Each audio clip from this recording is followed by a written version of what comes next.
Dear students, मैं doctor सी.एल. Verma, department of zoology, associate professor, government Lohia college Churu. आज जो मैं टॉपिक पढ़ाने जा रहा हूँ, I am going to teach structure of feather.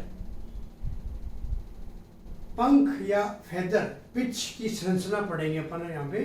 Feather की संरचना सबसे पहले तो ये है कि फेदर होता क्या है। जितने भी बर्ड्स हैं, जितने भी पक्षी हैं, उनके अंदर जो फोर लिम्स होती है वो मॉडिफाई होकर के पंख बनाती है। हाइड लिम्ब होती है और फोर लिम्ब होती है। जो फोर लिम्ब होती है वो मॉडिफाई होकर के क्या बनाती है, पंख बनाती है। और पंख को अपन विंग बोलते हैं। लेकिन अपन यहाँ पर पढ़ने क्या जा रहे हैं, फेदर्स पढ़ने जा रहे हैं। कई बार अपन विंग को ही फेदर मान लेते हैं। विंग अपने आप में फेदर नहीं है, विंग तो ग्रुप ऑफ फेदर्स है। तो जो पूरी बॉडी के ऊपर अमूमन क्या होता है कि फेदर्स किसको मानते हैं कि जैसे ये पक्षी है तो पक्षी की जो ये फोर लिम्ब मॉडिफाई हो गई और फोर लिम्ब मॉडिफाई होने के बाद में ये एक पंख बनाया। कई बार इस पंख को यानी विंग को ही फेदर समझने लग जाते हैं, जबकि एक्चुअल में ये फेदर नहीं है। फेदर तो वो है कि जो पूरी बॉडी के ऊपर पाए जाते हैं, पूरी बॉडी के ऊपर पाए जाते हैं, वो फेदर कहलाते हैं। तो यहाँ पर जो पूरी संरचना आपने दिखा रखी है, देखिए यहाँ गर्दन है तो ये गर्दन नेक है, यहाँ पर भी फेदर पाए जाते हैं। सिर पर सिफेलिक रीजन पे भी पाए जाते हैं, लेग्स पे भी पाए जाते हैं।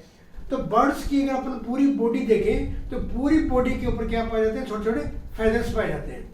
और जो ये विंग है, एलर्स है, विंग में क्या होता है, खूब सारे फेदर्स होते हैं। तो ये पूरी बॉडी के ऊपर यहाँ पे छोटे छोटे पंख पाए जाते हैं, उनको अपन बोलते हैं फेदर। तो फेदर अलग चीज होती है और विंग अलग होता है, ठीक है। तो इस फेदर की संरचना का अपन अध्ययन करेंगे।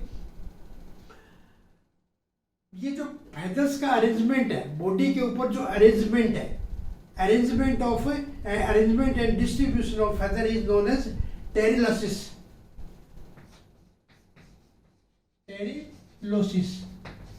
टेरिलोसिस यानी बॉडी के ऊपर जो विंग का अरेंजमेंट है और जो डिस्ट्रीब्यूशन है वो क्या कहलाता है, टेरिलोसिस। में दो तीन टर्म्स बताता हूं आपको यहाँ पे। टेरिलोसिस। अब जो बर्ड्स हैं वो भी दो कैटेगरी में डिवाइड किए गए हैं। एक तो है रेटिटी और एक है कैरिनिटी। रेटिटी में क्या होता है, फ्लाइटलेस बर्ड्स होते हैं, जो पक्षी उड़ नहीं सकते, उनको अपन किस में शामिल करते हैं, रेटिटी में। रेटिटी। और उस रेटिटी के अंदर जो बर्ड्स होते हैं वो फ्लाइटलेस बर्ड्स होते हैं और उनके ऊपर विंग्स का जो डिस्ट्रीब्यूशन है वो यूनिफॉर्म होता है, यानी पूरी बॉडी के ऊपर है वो विंग्स पाए जाते हैं। जबकि कैरिनिटी में, कैरिनिटी एक ग्रुप है कैरिनिटी। तो कैरिनिटी में क्या होगा कि यहाँ पर उड़ने वाले पक्षी होते हैं केवल, और उन उड़ने वाले पक्षियों में जो फेदर पाए जाते हैं वो फेदर पेचेज में पाए जाते हैं। कंटिन्यूअस नहीं पाए जाते, पूरी बॉडी पे मिलेंगे, लेकिन वो पेचेज के रूप में पाए जाते हैं, कंटिन्यूअस नहीं होते। जो पेचेज, जिस पेचेज के रूप में वो फेदर पाए जाते हैं उसको बोलते हैं टेरिली। टेरिली बोलते हैं उनको, यानी जहां पर पंख है वो स्थान उसका टेरिली कहलाता है। और जहां पर दो टेरिली के बीच में मान लीजिए, या जो इंटरस्पेस है जहां पर फेदर नहीं है उसको एप्टेरिया बोलते हैं। एप्टेरिया। तो ये मैंने तीन आपको टर्म्स बताई है। Pterylosis, arrangement and distribution of feather is known as pterylosis. Group of feather, pterylae. जैसे कैरिनिटी में अपन ने क्या बताया कि पेचेज के रूप में फेदर पाए जाते हैं। तो पेचेज के रूप में जो फेदर पाए जाते हैं तो उन पेचेज को क्या बोलते हैं, टेरिली।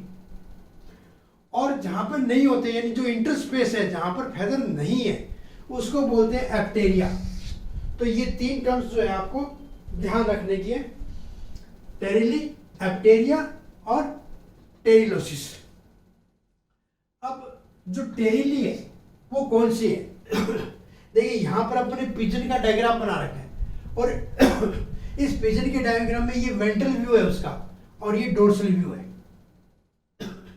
यहां पर पूरी बॉडी में सर के ऊपर अब ये जो पेचेज है उनको अपन ने कईयों में बांट रखा है। कौन कौन से बांट रखा है? सिफिलिक, सर्वाइकल, उसके पास में स्पाइनल, हुमरल, वेंट्रल और कॉडल, और एक है क्रूरल। ये टेरिली है। मतलब ये यहां पर आप समझने की कोशिश कीजिए इसको कि जैसे ये सिर वाले भाग के अंदर क्या पाया जाता है? फेदर। तो इनको क्या कहा? सिफेलिक टेरिली है ये गर्दन वाले भाग में सर्वाइकल टेरिली, ये स्पाइन वाले भाग में दिखा रखा है स्पाइनल। यहां पर देखिए फीमोरल, फीमर है यहाँ पर बोन, लेग की ये फीमर बोन है। तो यहाँ पर जो विंग का फेदर जो पाए जाते हैं उनको क्या कहते हैं? फीमोरल टेरिली। यहां पर देखिए आप फीमर में थोड़ा नीचे की तरफ क्रूरल, और ये जो कोडल वाला भाग है इसका बॉडी का कोडल वाला भाग है उसको क्या कहते हैं? कोडल टेरिली। ये विंग वाला पोर्शन दिखा रखा है, विंग, ये एक विंग ये, एक विंग ये। तो इसमें क्या? एलर टेरिली है। इसी तरीके से तो ये मेन टेरिली है। टेरिली का मतलब जहां पर फेदर पाए जाते हैं वो पेचेज क्या कहलाते हैं? टेरिली। तो ये अलग अलग टेरिली है। अब यहां देखिए आप, ये स्पेस खाली पड़ा है, ये खाली पड़ा है, ये खाली पड़ा है। यहां पर देखिए आप, ये यहां पर खाली है, डोर्सल साइड में यहां पर खाली है, ये खाली। तो देखिए ये सर्वाइकल वाला जो रीजन है, अगर आप वेंट्रल व्यू पे देखोगे, जंतु के वेंट्रल साइड में देखोगे, पिजन के वेंट्रल साइड में देखोगे, तो क्या होगा? वेंट्रल साइड में गर्दन के ऊपर आपको पूरे में पंख नजर आएंगे, जबकि गर्दन इसकी ये डोर्सल साइड पे अगर आप देखोगे तो बीच बीच में तो फेदर है, ये तो फेदर दिखा रखे अपन ने, लेकिन यहाँ पर इंटरस्पेस है, यहाँ पर ये तो इसको क्या कहेंगे? एप्टेरिया। तो कौन सा एप्टेरिया होगा? ये सर्वाइकल एप्टेरिया। एप्टेरिया मैंने कौन सा बताया? वो स्थान, वो स्पेस जहां पर फेदर नहीं है। अब ये कौन से स्थान पर नहीं है? सर्वाइकल वाले स्थान पर, क्योंकि ये रीजन क्या कहलाता है? सर्वाइकल। तो सर्वाइकल वाले स्थान के ऊपर जहां पर फेदर नहीं है उस इंटरस्पेस का नाम क्या हो गया? सर्वाइकल एप्टेरिया। यहां पर देखिए, ये देखिए आप, यहां पर वेंट्रल साइड है, वेंट्रल व्यू है, और यहां पर कोई भी फेदर नहीं है। तो ये देखिए आप, ये क्या हो गया? वेंट्रल एप्टेरिया। तो इसमें खूब सारे वेंट्रल एप्टेरिया भी। अब जैसे ये वाला पोर्शन है, ये बच गया, यहाँ पर फेदर नहीं है, और ये कोडल रीजन है, तो इसका नाम क्या होगा? कोडल एप्टेरिया। ये यहाँ पर यूरोपाइजियल ग्लैंड दिखाई है, बर्ड्स में टेल रीजन के अंदर ग्लैंड पाई जाती है, जिसका नाम क्या है? Uropygial gland. तो इस तरीके से बर्ड्स जो होते हैं उनकी पूरी बॉडी के ऊपर फेदर पाए जाते हैं, लेकिन कैरिनिटी, उड़ने वाले जो पक्षी है उनमें फेदर पेचेज में पाए जाते हैं। वो उन पेचेज को अपन बोलते हैं टेरिली। तो ये अपन ने खूब सारी टेरिली बताई है, ये खूब सारी टेरिली है ये। और उन टेरिली के बीच में जो एंटर स्पेसेज है उसको बोलते हैं एप्टेरिया। तो ये वाला जो पोर्शन एप्टेरिया, ये वेंट्रल साइड का है, तो ये वेंट्रल एप्टेरिया हो गया। ये कोडल साइड में खाली पड़ा है यहाँ पे, तो ये कोडल एप्टेरिया हो गया। तो इस तरीके से विंग्स फेदर्स का है वो डिस्ट्रीब्यूशन होता है बर्ड्स के ऊपर। अब लेते हैं अपन संरचना। संरचना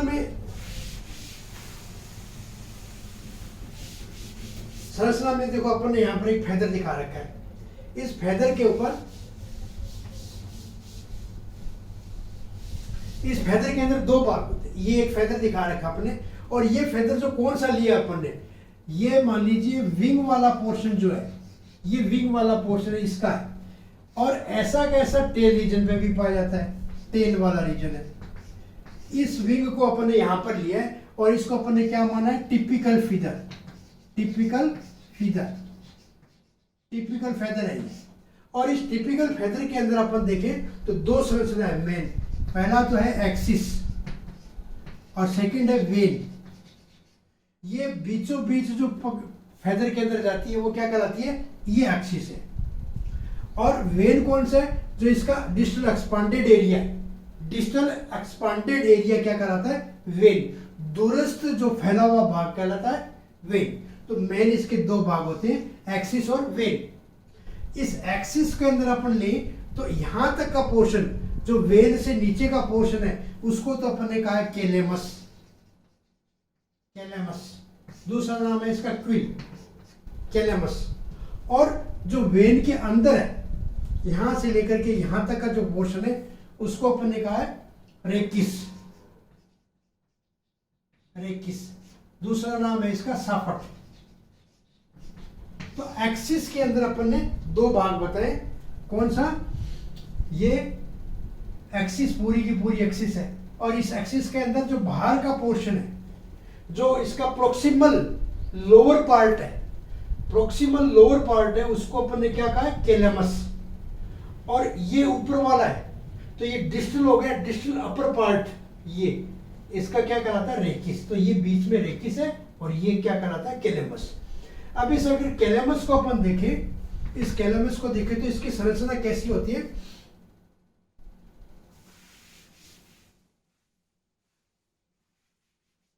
कैलेमस जो है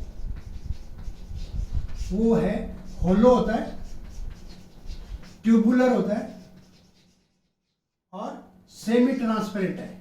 सेमी ट्रांसपेरेंट, अर्धपारगम्य है। होलो, ट्यूबुलर और सेमी ट्रांसपेरेंट है। क्या चीज? कैलेमस। और इस कैलेमस की जो पोजीशन होती है वो ये नीचे एपिडर्मिस के फोलाइकल में जाता है। ये कैलेमस यहां से किस में रहता है? जो एपिडर्मिस होती है उसकी फोलाइकल होती है अंदर, एपिडर्मल फोलाइकल जो होती है उसके अंदर रहता है। ये वाला पोर्शन अंदर, आगे से ये अंदर रहता है उसके, और यहां से इसमें मसल्स जाती है। क्योंकि फेदर किसका रूपांतरण रूप है? एपिडर्मिस का डेरिवेटिव है ये। अपन ने ये क्या है? एपिडर्मिस का डेरिवेटिव है। तो ये जो कैलेमस वाला भाग किस में रहता है? एपिडर्मिस के अंदर दसा रहता है, फोलाइकल के अंदर। और उस फोलाइकल से ही इसके अंदर क्या जाती है? मसल्स जाती है पूरी के अंदर, और वो मसल्स मूवमेंट के लिए जिम्मेदार होती है, क्योंकि उस मसल्स के द्वारा ही मूवमेंट होता है। दूसरा देखिए, इस कैलेमस का जो एंड है उसमें एक छिद्र होता है जिसका नाम है इंफीरियर अम्बिलिकस। Inferior umbilicus. इस इंफीरियर अम्बिलिकस में एक पेपिला होता है, एक पेपिला पाया जाता है। उस पेपिला के थ्रू इसके अंदर क्या प्रवेश करती है? Blood vessels. और यहां से ब्लड वेसल्स आगे तक जाती है, तो वो ही ब्लड वेसल्स इसके अंदर न्यूट्रिएंट्स जो है वो प्रोवाइड करती है और पिगमेंट है वो प्रोवाइड करती है।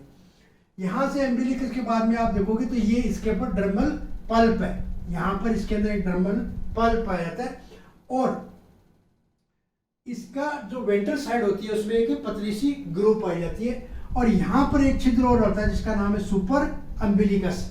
यानी जो रेकिस और कैलेमस का जो जंक्शन है वहां पर एक छिद्र पाया जाता है जिसका नाम क्या है? Superior umbilicus. और उस सुपीरियर अम्बिलिकस के पास में खूब सारे लंबे लंबे फाइबर्स पाए जाते हैं, बार्ब पाए जाते हैं। ये बार्ब दिखा रखे हैं अपने, लंबे लंबे बार्ब। इनको बोलते हैं हाइपोरेकिस। हाइपोरेकिस, ये हाइपोरेकिस है।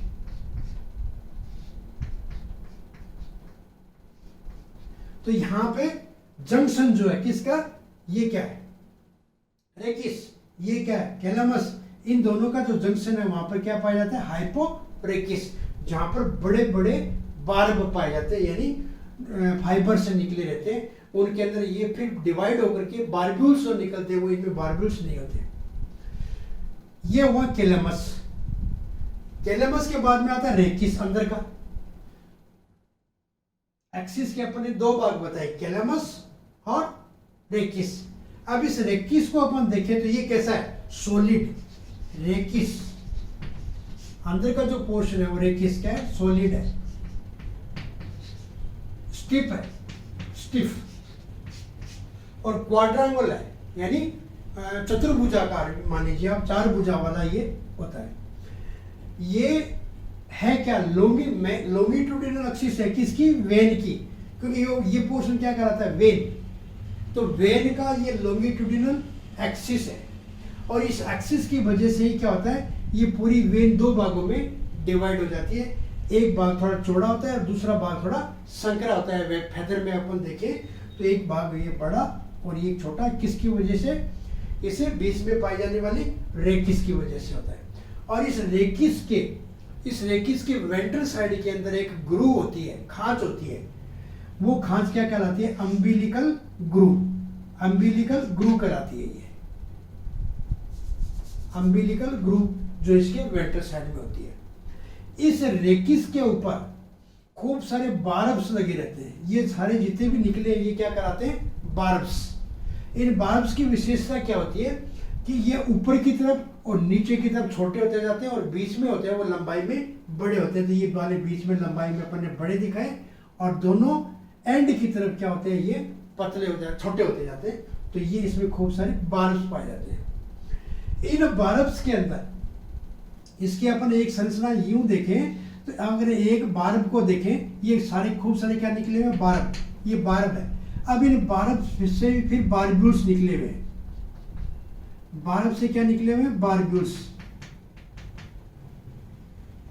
प्रत्येक बार्ब से क्या निकले थे? बार्ब्यूल्स। अब ये बार्ब है ना, वो डायरेक्ट सीधे नहीं निकले रहते हैं, ऑब्लिक होते हैं। ये इस तरीके से ऑब्लिक लगे रहते हैं, ऑब्लिक होते हैं ये। अब ये बार्ब और आपस में इंटरलॉक्ड होते हैं, ये अलग अलग नहीं हो सकते। तो ये बार्ब जो है वो अलग अलग नहीं हो सकते। इनमें क्या निकली रहती है? बार्ब्यूल्स, खूब सारी बार्ब्यूल्स। तो ये एक्सिस है और इस एक्सिस के ऊपर ये क्या निकले हुए? बार्ब। ये बार्ब है और इन बार्ब पे क्या निकले हुए? बार्ब्यूल्स निकले रहते हैं। इन बार्ब्यूल्स की अपन अगर डिटेल संरचना देखें तो ये बार्ब्यूल्स है वो आपस में इंटरलॉक्ड होते हैं, इसीलिए प्रत्येक बार्ब है वो अलग अलग नहीं हो पाती है। तो एक डायग्राम के द्वारा समझने की कोशिश करते हैं अपन।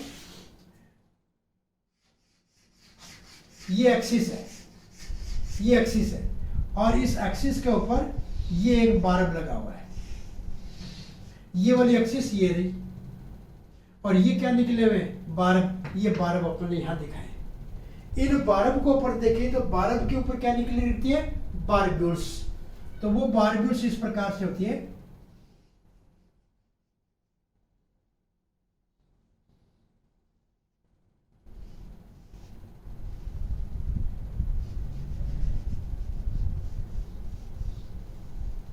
इस प्रकार से ये क्या है? ये बार्ब से निकलने वाली ये बार्ब्यूल्स। इस बार्ब्यूल्स के ऊपर कांटेनुमा संरचना होती है जिसको हेमुली बोलते हैं। हेमुली बोलते हैं। तो ये इस बार्ब के इधर भी निकलेगा बार्ब्यूल्स और इधर भी निकलेगा, इसके भी इधर भी निकलेगा और इधर भी निकलेगा। क्या निकलते हैं? बार्ब पे बार्ब्यूल्स। और बार्ब्यूल्स में क्या होता है? कांटेनुमा संरचना होती है जिसको हेमुलाई बोलते हैं। अब ये अपन ने यहाँ दिखाया तो इसका ये दो प्रकार की होती है। एक डिस्टल बार्ब्यूल्स होते हैं, एक और ये अपन ने ये कांटेनुमा संरचना दिखाई दूसरी। तो ये वाली डिस्टल है, यानी बार्ब के ऊपर क्या लगी रहती है? बार्ब्यूल्स। और ये बार्ब्यूल्स दो प्रकार की है, प्रॉक्सिमल और डिस्टल, दो प्रकार की है। ये अपन ने बताया वो कौन सी डिस्टल है, ये वाली कौन सी डिस्टल है? डिस्टल बार्ब्यूल्स। अब ये इसके अपन ने यहां पर ये डिस्टल दिखा रखा है, डिस्टल है। अब इसमें से क्या निकलेगी? प्रॉक्सिमल। नीचे की तरफ प्रॉक्सिमल निकलती है। तो देखिए ये प्रॉक्सिमल निकल के यहां हेमुली में फंस जाती है। इस तरीके से ये हेमुली में फंसी हुई है। तो यहां पर दूसरे का फंसे, तो ये एक बार्ब्यूल्स। और इन बार्ब्यूल्स के ऊपर ये निकली रहती है खूब सारी बार्बिकल्स। और इनमें क्या होती है? हेमुली। आगे वाली जो डिस्टल होती है उसमें हेमुली होती है और जो प्रॉक्सिमल होती है उसके अंदर ग्रूव होती है। तो उस ग्रूव के अंदर आकर के फिट रहती है। तो इस तरीके से ये पंख के अंदर जो जितने भी बार्ब है वो आपस में इंटरलॉकिंग होती है। इस इंटरलॉकिंग कई बार ये खुल भी जाती है और जब खुल जाती है तो पक्षी अपनी चोंच की सहायता से इनको बार बार ट्रेनिंग करके वो इनको सही कर भी लेता है। तो इस प्रकार से ये इसकी वेन की संरचना है। तो इस प्रकार से ये अपन ने एक जनरल संरचना पढ़ी है एक फेदर की, एक टिपिकल फेदर की अपन ने संरचना पढ़ी है। ये फेदर कई प्रकार के होते हैं, लेकिन अपन ने एक टिपिकल जो जिसमें करीब करीब सारी संरचना पाई जाती है। और ये वाला फेदर कौन सा है, विंग का या फिर कोडल रीजन वाला, टेल वाला जो रीजन है वो विंग है। तो ये फेदर है और इसको रेमिक्स बोलते हैं, इसको रेमिक्स भी बोलते हैं। तो अब अपन नेक्स्ट वीडियो के अंदर टाइप्स ऑफ फेदर पढ़ेंगे और ये संरचना थी स्ट्रक्चर ऑफ फेदर। तो ये यहाँ पर कंप्लीट होता है। इसमें 1-2 मिनट के लिए रिपीट कर देता हूँ मैं कि यहाँ पे बॉडी के अंदर जो अरेंजमेंट होता है फेदर का वो क्या कहलाता है, टेरिलोसिस। और जो टुकड़ों में अंदर पाया जाता है उसको क्या कहते हैं, टेरिली। और जो स्पेस जहाँ पर फेदर नहीं होता वो क्या कहलाता है, एप्टेरिया।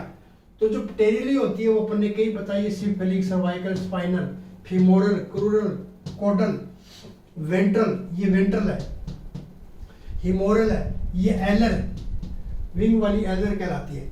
और एक विंग की संरचना अपन देखें तो 2 भाग बताया अपन ने, एक तो बताया एक्सिस और दूसरा बताया वेन। एक्सिस के 2 बताए, कैलमस और रेकिस।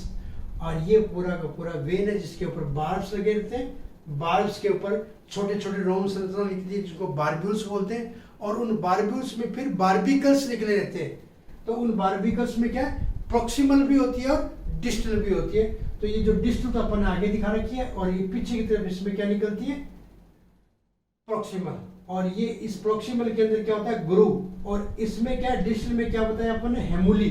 वो इसमें आकर के इंटरलॉकिंग के द्वारा ये आपस में जुड़े रहते हैं। इस प्रकार से ये फेदर्स की संरचना कंप्लीट होती है। कोई भी चीज अगर आपको समझ में नहीं आए, कोई भी क्वेरी हो तो आप चैनल पे जाकर के पूछ सकते हैं, आपकी क्वेरी दूर की जाएगी। वीडियो के देखते रहिए, लाइक करते रहिए और शेयर भी कर दीजिए ताकि अन्य बच्चों को भी फायदा हो गया। Thank you.